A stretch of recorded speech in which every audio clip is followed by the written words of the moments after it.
the only one in the entire valley, sat on the top of a low hill.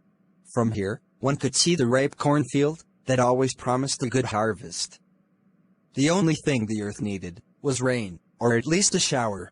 Throughout the morning, Lencho, who knew his fields deeply, had been looking at the sky towards the northeast, in the hope of rain. Now, we're really going to get some water.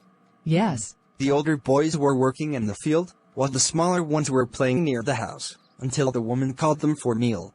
During the meal, big drops of rain have begun. The man went out, just to have the pleasure of feeling rain on his body. These aren't raindrops. They are new coins.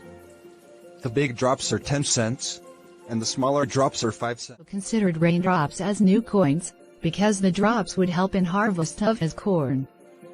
Thus, the raindrops were like new coins. Strong winds began to blow, and hailstones began to fall. Stones resembled silver coins, due to their color, and lust ran out to collect the hailstones. It's really getting bad now. Hope it passes quickly. The hailstorm continued for an hour. The field became white, as if covered. Not a single leaf is visible on any tree. The flowers are gone. Was filled with sadness. He said to his son, "Plague of locusts would have left more than this." Means, the hail destroyed everything. Even an attack of locusts would have left more than this.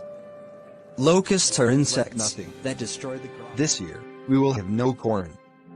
All our work, for nothing. Hungry this year. But in the hearts of the family who lived in that solitary house, in the middle of the valley, there was a single hope. Don't be so upset. Help from even God. Though this seems like a total loss. Remember, no one dies of hunger. Yes, no one dies of hunger. Lencho thought only of his one hope, help from God, whose eyes could see everything, even what is deep in one's conscience. Inner sense. He worked in the field, like an ox. But he knew how to write. The following Sunday, he wrote a letter. Me, my family and I will go hungry this year. I need 100 pesos, in order to sow my field again, and to live until the crop comes. God on the envelope. He went to the town. At the post office, he placed the stamp on the letter, and dropped it into the mailbox. One of the employees read the letter.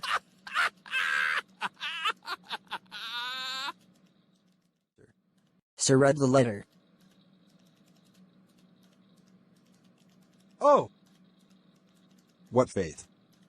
I wish I had the faith of the man who wrote this letter, starting up a correspondence with God. So, in order not to shake his faith, we must do something.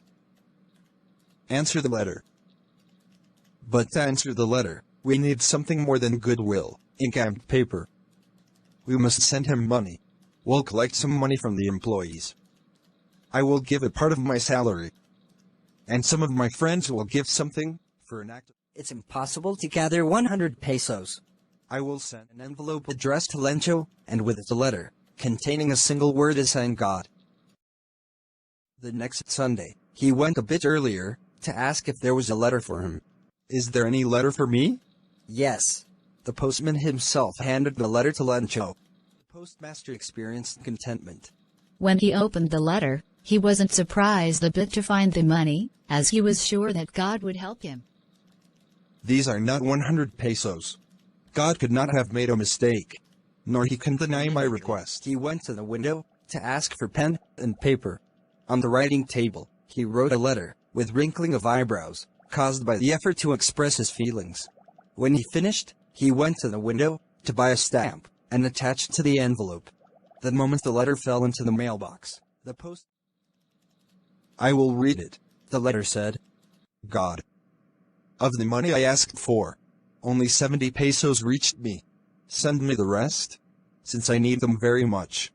But don't send it to me through the mail, because the post office employees are a bunch of crooks. Lencho.